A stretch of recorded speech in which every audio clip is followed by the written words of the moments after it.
Well, hello from the edge of the world.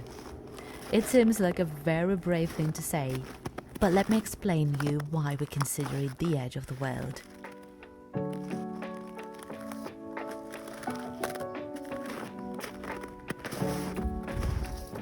My whole childhood I've spent in a landlocked country, Belarus. On the map you can see my hometown, which is situated on the south of Belarus in Gomel region. It is a distance in order to get to the edge of the world. And in order to see the edge, I've chosen a very remote place, the village of Teriberka in Murmansk region.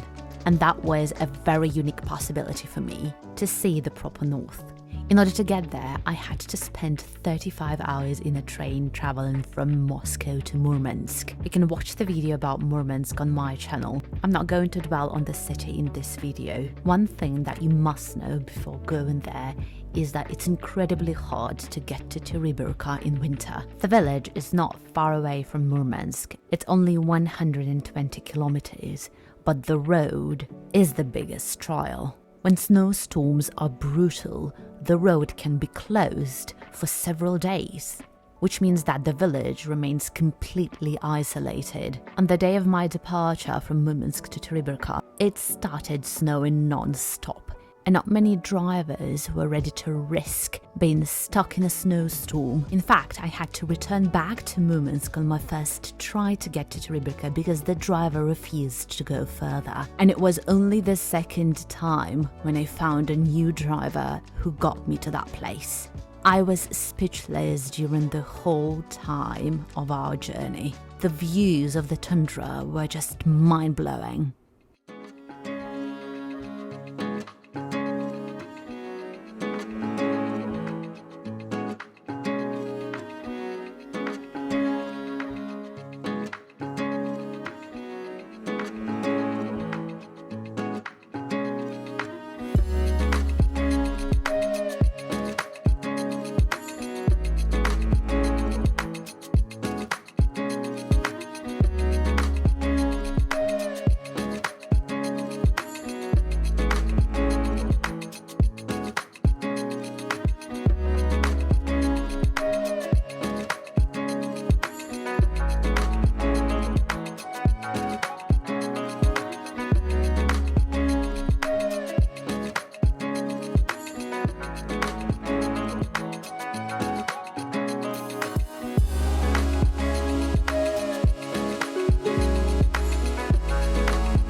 It is only in the morning, when the snowstorm finally calmed down, that I realized that the place was magical. I was just looking around and seeing the scenery that wasn't visible during the snowstorm, and I just couldn't believe that I got to such a remote place. Even though the village is rather small, it is never calm. There are so many tourists pouring into the place. Cars driving to the point where you can see the edge of the continent. And here comes the reason why it is such a popular attraction. When you step on the edge, that opens the view to the magnificent Baran Sea. Some kilometers away are just the Arctic Ocean and the North Pole. It's like you are looking into the abyss.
Here I'm on the edge of the world, literally, because there is the Arctic Ocean. Well, it is the Baran Sea, but over there is the Arctic Ocean. And honestly, I feel so scared for the reason that it's winter. Yesterday it was pretty snowy, it was like a blizzard. And in reality, here you're walking, you can actually fall down to your waist, completely covered in snow. And there are not many people here, although like right now I kind of like created this track and there are some people going down, mostly Chinese, you know, because they are always curious to have a look. And yeah, so they're crawling over there. Well, yeah, it's pretty funny because I was doing literally the same thing when going down. And that is the beach that has the name like the dragon eggs because of all of the rocks here, but unfortunately they're all covered and you can't literally admire this beauty. I don't know whether I'm able to go closer because honestly I haven't seen that many oceans and seas, but this one is definitely powerful.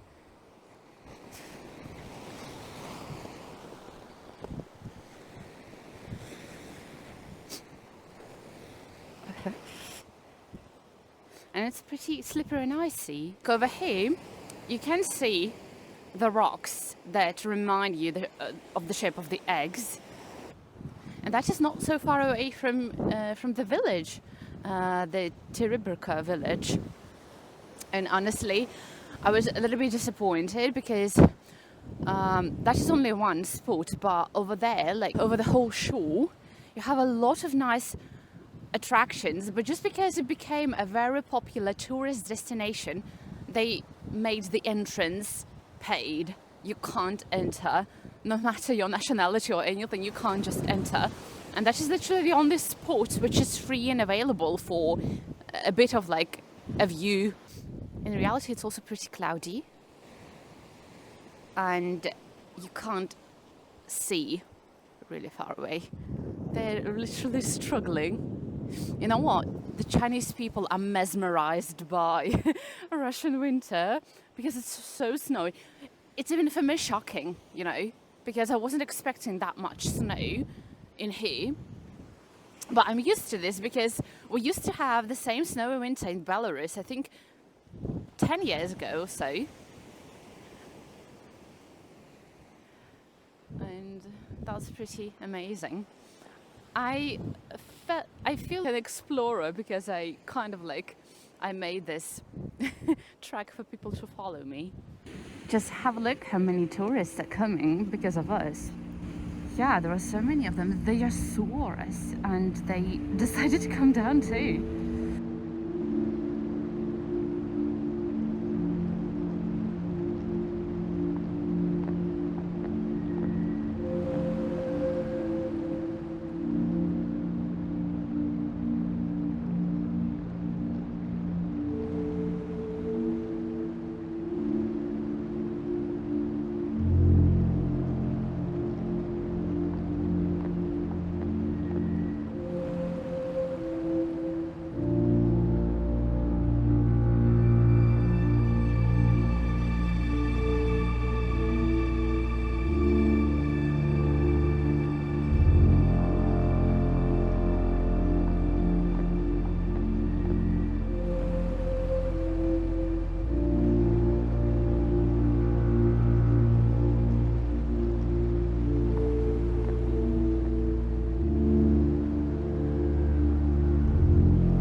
And there you can see a lot of tourists and people, a lot of cars, and that is a paid entrance to that part of this park. They call it some kind of like a park because of the tundra and everything. And here is the only entrance to the Baran Sea, which is free, and there are a lot of people following. So over there you can pay for the entrance ticket as well as for the transfer, and they take you to almost the similar location, though maybe there are more picturesque sites over there. And I believe that that is what they're doing at the moment, because honestly in summer here there isn't much snow and you can reach that part of the park on foot. And over there is the village, and we're living over there, and that is like in the middle of this part, and over there is the sea.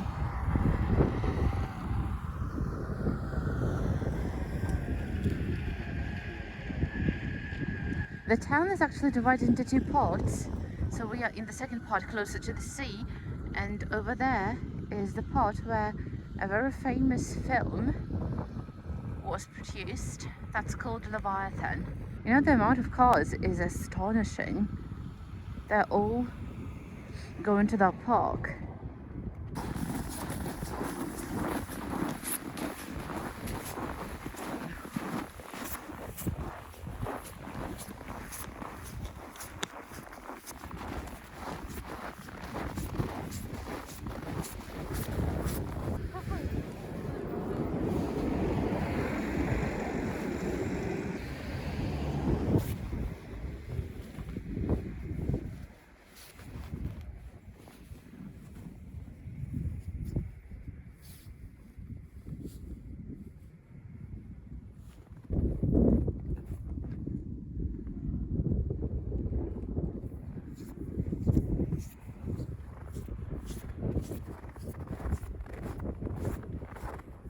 Almost every resident of Teriberka owns a garage where they can store a generator, because a power outage is very common in Teriberka.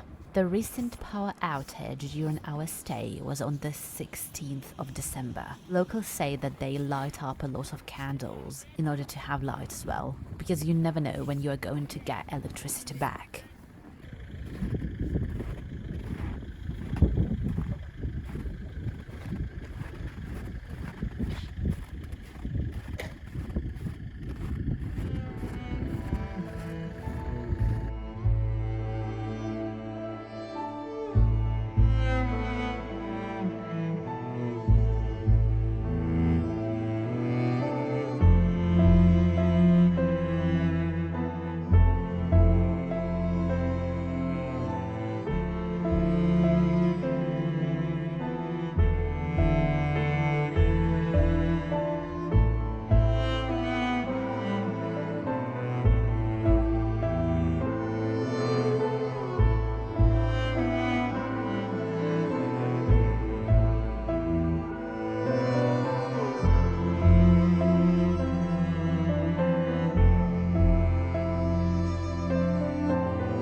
My attempts to catch the northern lights in Teriberka were in vain, because during my stay it was rather cloudy and the solar activity was pretty low. But I spent just a couple of days there. My chances were practically zero. But I just enjoyed these colourful outbursts of the sky during the day. On my last day of stay there, I witnessed an unusual activity for me. Even though the sky was pretty clear, by the Baran Sea was covered in steam. And that was the moment when I just wanted to climb those hills and to scream the following words, "I'm on the edge of the world." I actually did this. But in reality, it was just a faint whisper, but a very loud scream in my soul.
That is the last hour that I'm spending here in the village of Teriberka, and actually I wanted to have the last view of the Baran Sea and completely covered in some kind of like a fog, but on the other part of the village it's pretty sunny, so it's an unusual scenery, you know. I think that I really like this place, but I made this conclusion that probably I'm not going to get back in January because it's so cold here. I believe that it's a lot better in here in October or November, maybe in April, May. But they say, like local people say, that the snow remains here from literally October till May. So during this period of time, that's snow season, but the temperatures, they definitely differ. And I would say that right now is the coldest time of the year, where you can expect like minus 20, minus 25 degrees Celsius.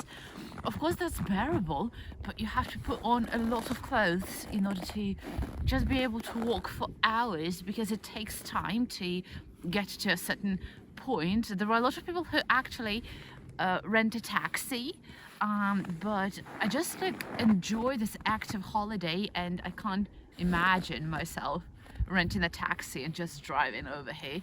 It is worth just walking and admiring this beautiful scenery. And another thing is the polar night. The day is so short here, and basically I have a very limited amount of time to film, to enjoy the beauty, and during the night it's a totally different atmosphere. But for me, like, I have to wear my glasses in order to see everything clearly. So that is an experience. I really loved it.